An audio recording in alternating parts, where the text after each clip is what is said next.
Hello students, good morning to all of you. So today I'm going to start our part number second, the 100 dresses. Chapter 5 हमने किया है, उसका हम second part start करने जा रहे हैं. The 100 dresses part 2. It is written by Eleanor Estes ने इसको राइट किया है. तो फर्स्ट पार्ट हम फिनिश कर चुके हैं. चलिए स्टार्ट करते हैं next part. While the class was circling the room, the monitor from the principal office brought Miss Mason a note. तो जैसे ही वो क्लास जब सर्कल के अंदर घूम रही थी, देख रही थी सारी पेंटिंग्स को, रूम नंबर 13 में गर्ल्स का लगा हुआ था और रूम नंबर 12 के अंदर बॉयज़ की पेंटिंग जो है वो लगी हुई थी. तो जैसे वो क्लास जो वो सर्कल कर रही थी तो मॉनिटर आता है प्रिंसिपल ऑफिस से और मिस मैसोन के लिए एक लेटर लेके आता है वो. और वो जो लेटर होता है वो किसकी तरफ से होता है अब यहाँ पता चलेगा. Miss Mason read it several times and studied it thoughtfully for a while. तो मिस मैसोन इसको 2-4 बार पढ़ के देखती है. And studied it thoughtfully. Thoughtfully को कहेंगे thinking quietly and deeply for a while, और एक गहन चिंतन में डूब जाती है एक पल के लिए वो. Then she clapped her hands. फिर वो अपने हाथों से क्लैपिंग करती है, तालियां बजाती है और क्या कहने की कोशिश करती है, अटेंशन क्लास, ध्यान दीजिए क्लास इधर, everyone back to their seat. सभी जो है बच्चे जितने भी हैं वो अपनी अपनी सीट पर आ जाइए. तो इतना सुनने के बाद when the shuffling of feet had stopped and the room was still and quite. जो शफलिंग हो रही थी, शफलिंग को कहेंगे एन इनरेगुलर मूवमेंट, जो एक घिस घिस की जो आवाज़ें आ रही थी, मूवमेंट्स हो रही थी, बातें कर रहे थे लोग, इधर उधर जा रहे थे, पैरों की जो आवाज़ें आ रही थी, हैड स्टॉप्ड, वो एकदम से बंद हो गई. एंड द रूम वो स्टिल एंड क्वाइट, और रूम के अंदर शांति छा गई, शांति जो है वो फैल जाती है. Miss Mason said, Miss Mason ने कहा, जो क्लास टीचर थी, I have a letter from Wanda's father that I want to read to you. मेरे पास वेंडा के फादर की तरफ से एक लेटर आया है जो मैं आप लोगों के लिए पढ़कर सुनाना चाहती हूँ. Miss Mason stood, Miss Mason जो है वो खड़ी होगी. There a moment and the silence in the room grew tense and expectant. तो जैसे मिस मैसोन खड़ी हो जाती है, कमरे के अंदर साइलेंस होता है, बिल्कुल शांति होती है. And the room grew tense, कमरे के अंदर जो टेंशन का माहौल था, इसको हम कहेंगे नर्वसनेस हो गया था. सारा जो एनवायरनमेंट था, वहाँ का वातावरण जो था वो नर्वस हो गए थे सभी के सभी. एंड एक्सपेक्टेंट, अब एक्सपेक्टेंट को कहेंगे कि होपिंग फॉर समथिंग गुड, भी कुछ अच्छे की उम्मीद कर रहे थे, भी शायद कुछ अच्छी न्यूज़ सुनाने वाले हैं. The teacher adjusted her glass slowly and deliberately. Teacher ने क्या किया, अपने जो ग्लासेस थे, अपने स्पेक्स को थोड़ा सा एडजस्ट किया धीरे से. एंड डेलिबरेटली, डेलिबरेटली को कहते हैं शोइंग एंड केयरफुली, थोड़ा ध्यान से, भाई जैसे कुछ मतलब अटेंशन करवाया था बच्चों को, कुछ इंपॉर्टेंट अनाउंसमेंट करने वाली थी वो बच्चों के सामने, इस तरह से उसने प्रिटेंड किया बच्चों के सामने अपने आप को. हर मैनर इंडिकेटेड, देखिए आगे यहाँ पे क्या दिया गया है, उसके जो मैनर थे वो क्या इंडिकेट कर रहे थे, दैट वॉज कमिंग, जो बताने की कोशिश कर रही थी वो. This letter from Wanda's father, ये जो लेटर है वो वेंडा के फादर की तरफ से आया है. Was a matter of great importance. तो ये मतलब ग्रेट इम्पोर्टेंस का है, महत्वपूर्ण विषय था इसके अंदर. और वो क्या था महत्वपूर्ण विषय इसके अंदर, everybody listen closely as Miss Mason read the brief note. तो जितने भी वहाँ पे स्टूडेंट्स थे, ध्यान से सुना जब मिस मैसोन उस छोटी सी पर्ची को वो पढ़ने लगी थी, जो ब्रीफ नोट जो शॉर्ट के अंदर लिखा गया था उसके फादर की तरफ से. तो सभी बच्चे ध्यान से उसको सुनने लगे थे. डियर टीचर, प्रिय teacher, my Wanda will not come to your school any more. मेरी वेंडा आपके स्कूल में अब के बाद नहीं आया करेगी. जैक ऑल्सो, जैक जो है वो वेंडा टोन्स्की का ब्रदर है. ना तो जैक आएगा स्कूल में और ना ही वेंडा आएगी. Now we move away to big city, अब हम वहाँ से बड़े शहर की तरफ जा रहे हैं.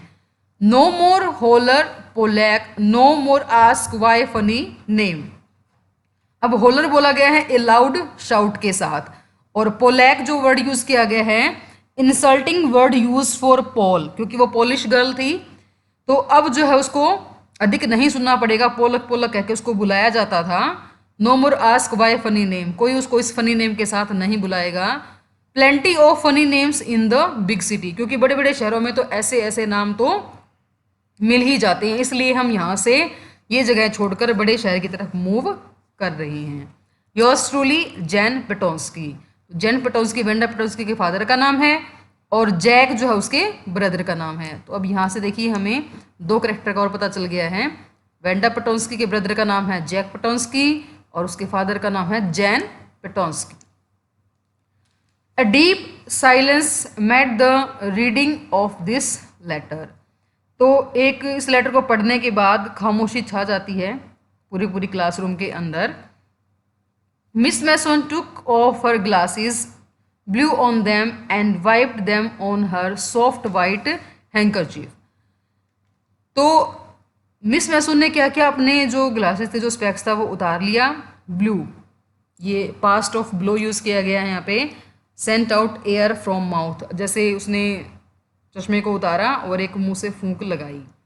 एंड वाइट, उसको साफ्ट किया अपने वाइट, जो उसके पास सफ़ेद कलर का जो रुमाल था सॉफ्ट, उसके साथ उसको साफ किया।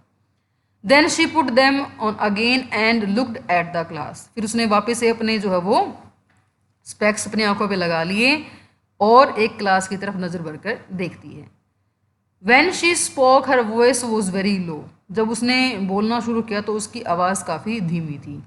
I am sure that none of the boys and girls in room 13 would purposely and deliberately hurt anyone's feeling because his or her name happened to be a long unfamiliar one. I am sure, मुझे उम्मीद है। Purposely का मतलब होता है on purpose, और deliberately भी जानबूझकर तो कोई ऐसा करने वाला है नहीं अपनी विलिंग से। तो मुझे इस बात का विश्वास है कि रूम नंबर 13 में जो लड़के और लड़कियां हैं, इनमें से तो कोई भी किसी की भावना को जानबूझकर ठेस नहीं पहुंचाएगा। इतना तो ट्रस्ट मैं आप लोगों पर करती हूँ। और ये जो बात हुई है, क्योंकि उसका नाम जो है वो नेचुरली है, वो इतना बड़ा था, अपरिचित सा वो लगता था बोलने में, Wanda Petronski, unfamiliar one. I prefer to think that what वो सेड इन थॉटफुलनेस, थॉटलेसनेस। तो यो ऐसा जो है वो, जो मैं बेहतर मानूँ कि जो भी कुछ कहा गया था वो एक अविवेक से हुआ है। मतलब किसी ने जानबूझकर ऐसी हरकत नहीं की है कि उसको चिढ़ाया जाए, उसको टीज़ किया जाए, उसको तकलीफ हो इन बातों से। तो ये क्या हुआ है आपका थॉटलेसनेस, मतलब अविवेक से ही हुआ होगा। I know that all of you feel the way I do. मुझे पता है भी, जैसा अब मैं महसूस कर रही हूँ आप लोग भी वैसा ही फील कर पा रहे हैं। That this is a very unfortunate thing to have happen, कि मतलब बुरी चीज़ हुई है, जो भी हुआ है दुर्भाग्यपूर्ण। Have happened unfortunately and sad, मतलब दुर्भाग्यपूर्ण भी कहूँगी और मुझे खेद भी है इस बात के ऊपर कि जो दो बच्चे हैं वो हमारे स्कूल से चले गए हैं। बोथ, दोनों ही बातें हैं यहाँ पे, अनफॉर्चुनेट भी है और वो सैडनेस वाला भी है। And I want you all to think about it, और मैं चाहती हूँ कि आप लोग भी इस बारे में सोचें। The first period was a study period. जो फर्स्ट पीरियड था वो स्टडी पीरियड था, मतलब क्लास लग रही थी, सब्जेक्ट पढ़ाया जा रहा था। Maddie try to prepare her lesson but she could not put her mind on her work. Maddie ने काफ़ी ट्राई किया कि वो अपना लेसन प्रिपेयर करे, but she could not put, लेकिन वो नहीं कर पा रही थी, अपना माइंड को सेट नहीं कर पा रही थी लेसन्स के साथ। उसको अनकंफर्टेबल फील हो रहा था। क्यों फील हो रहा था? क्योंकि वो अपने आप को वेंडा पेटोंस्की की जगह लेकर रियलाइज़ करी थी, जैसे कि हमने फर्स्ट पार्ट के अंदर भी पढ़ा था कि पैगी को तो कुछ फील नहीं हो रहा था, वो तो काफ़ी रिच थी और बहुत सुंदर लड़की थी, लेकिन ये खुद एक गरीब फैमिली से बिलोंग करती है मैडी, और इसको रियलाइज़ हो रहा है कि जो भी हुआ वो गलत हुआ है। तो उसका माइंड काम नहीं कर रहा है, सोच नहीं पा रही है वो कि क्या हुआ है, ऐसा क्यों हो गया। She had a very sick feeling in the bottom of her stomach, तो उसको उसके पेट के नीचे वाले हिस्से में उसको अनकंफर्टेबल फील हो रहा है, ऐसा लग रहा है कि वो बीमार हो गई है, अच्छा नहीं लग पा रहा है उसको। उसने जो आज न्यूज़ सुनी है टीचर से, ट्रू, और ये सच भी था। She had not enjoyed listening to Peggy ask Wanda how many dresses she had in her closet, क्योंकि जब पैगी ने इतना चीप के उसके साथ स्टार्ट किया था ड्रेसेस वाला कि how many dresses she had in her closet, उसकी अलमारी में कितने ड्रेसेस हैं, तो वो उसको एंजॉय नहीं करती थी जब वो उससे पूछती थी कि अच्छा वेंडा तुम्हारे पास कितने ड्रेसेस हैं, कितने पेयर शूज़ हैं। तो यहाँ पे वो बताने की कोशिश कर रही है कि वो उसको एंजॉय कभी नहीं करती थी, बस उसके साथ तो खड़ी रहती थी लेकिन वो एंजॉय नहीं करती, उसको बुरा लगता था कि पैगी उसको टीज ना करे। But she had said nothing, लेकिन वो कुछ कह नहीं पाती थी।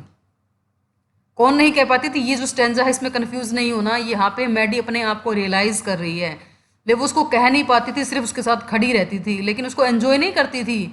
अब पैगी को तो मजा आता था बाकी सभी लड़कियों के साथ ठहाके लगाकर हंसने में, लेकिन मैडी को बिल्कुल भी अच्छा नहीं लगता था। She had stood by silently, वो उसके साथ बस साइलेंटली खड़ी रहती थी।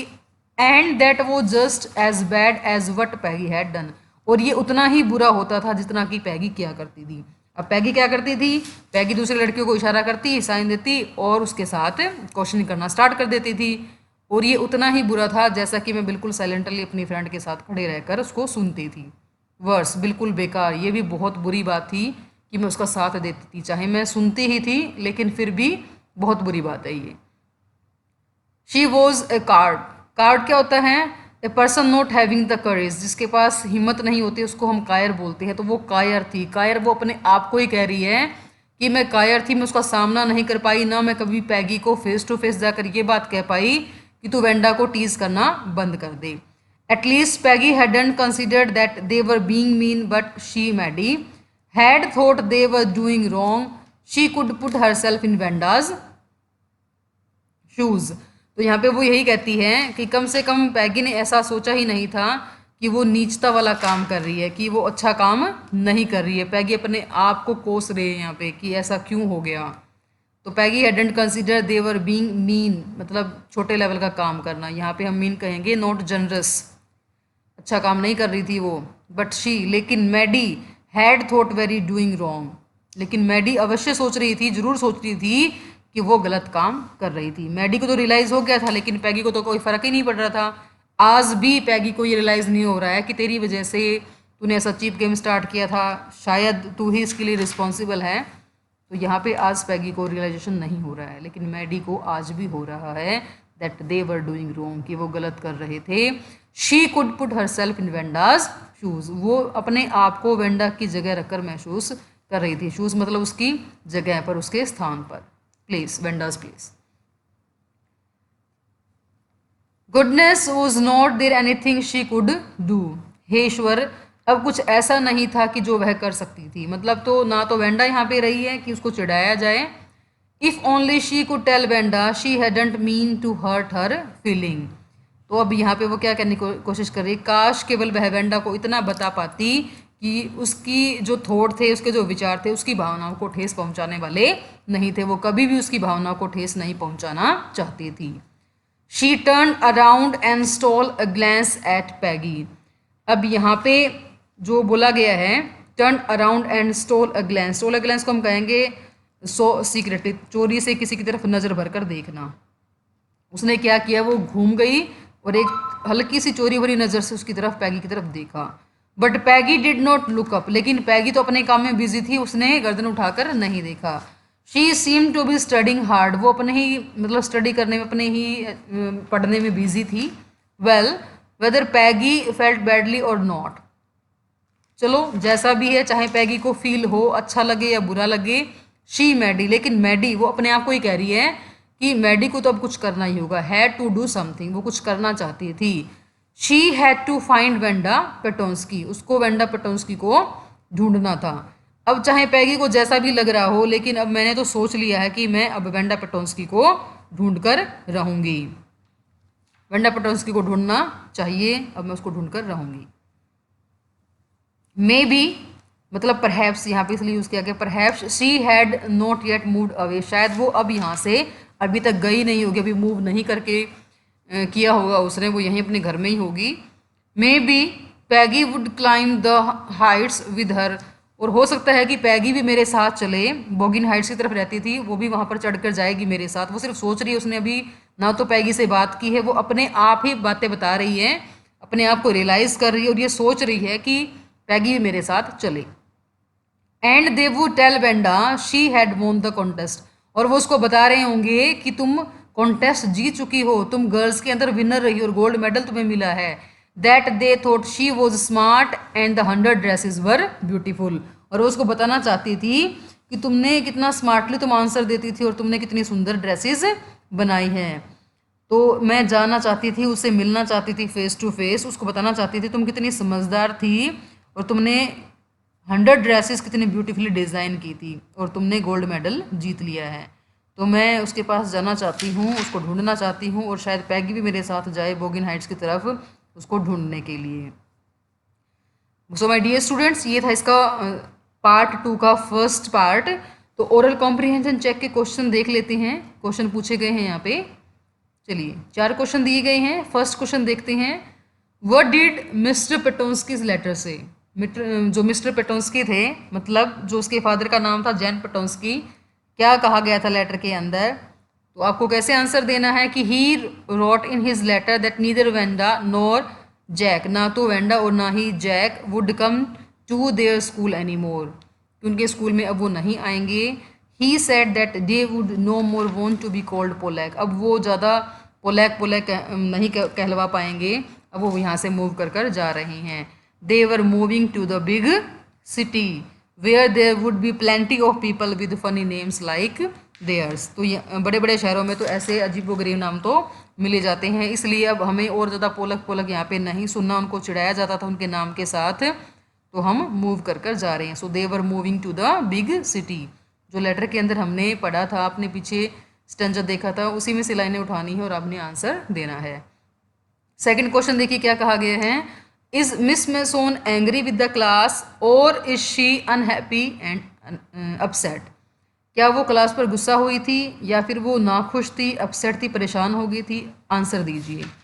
तो अभी हमने स्टेंजर रीड किया है कि miss mason doesn't express any anger. Miss Mason ने कोई एंगर एक्सप्रेस नहीं किया था बच्चों के सामने क्लासरूम में। However she is very unhappy and upset, वो अपसेट जरूर थी, परेशान जरूर हुई थी और नाखुश भी हुई थी। कि जानबूझकर तो डेलिबरेटली तो किसी ने ऐसा नहीं किया होगा रूम नंबर 13 के अंदर, मैं उम्मीद करती हूँ, क्योंकि उसका नाम था ही इतना अजीब, तो थोड़ा सा अजीब ही दिखता था। तो मेरी क्लास में बच्चों ने ऐसा जानबूझकर तो नहीं किया होगा उसके साथ। तो वो अनहैप्पी और अपसेट जरूर थी। About the way children have been treating Wanda, भी किस तरह से उसके साथ बिहेव किया है वो ना समझी के कारण हुआ है, जानबूझकर किसी ने ऐसा नहीं किया है। तो ऐसे किसी की विश नहीं थी क्लास में कि उसको टीज किया जाए, उसको परेशान किया जाए। चलिए ये था हमारा सेकंड क्वेश्चन का आंसर। थर्ड क्वेश्चन देखते हैं, how does Maddie feel after listening to the note from Wanda's father. तो हाउ डज मैडी फील, कैसा फील होता है जब वेंडाज के फादर ने जो नोट लिखा था उसको सुनने के बाद मैडी को कैसा रियलाइज होता है, कैसे क्या फील करती है वो। तो यहाँ पे हम सिंपल यही कहेंगे कि Maddie feels very bad and upset, उसको बहुत बुरा लगा था और वो भी अपसेट हो गई थी, परेशान हो गई थी। And she wants to find out Wanda, वो वेंडा को ढूंढना चाहती थी। And tell her that she had never mean to hurt her, कि उनका कभी भी मकसद नहीं होता था कि वो उसको परेशान करे, उसकी फीलिंग्स को हर्ट करें। And she wants Peggy also to do that, वो चाहती थी कि पैगी भी उसके साथ जाए और उसकी मदद करे, बोगिन साइड की तरफ जाएं और उससे मिलकर कहें कि Wanda you had won the contest, कि तुम जो है वो विनर रह चुकी हो, 100 ड्रेसेस जो कॉम्पिटिशन हुआ था उसमें तुम गोल्ड मेडलिस्ट हो। चलिए क्वेश्चन नंबर 4 देख लेते हैं, what does Maddie want to do, क्या करना चाहती है। Maddie wants to find out Wanda, उसका एक ही टारगेट था कि अब वो चाहे पैगी अच्छा समझे, उसको अच्छा फील हो या बुरा फील हो, लेकिन मुझे बहुत बुरा फील हो रहा है वेंडा के लिए। तो वो चाहती थी, Maddie wants to find out Wanda, Maddie Wanda को ढूंढना चाहती थी। She wants to tell her that she had never mean to hurt her feelings, वो उसे मिलकर बताना चाहती थी उनका मकसद कभी भी उनकी फीलिंग्स को हर्ट करना नहीं था।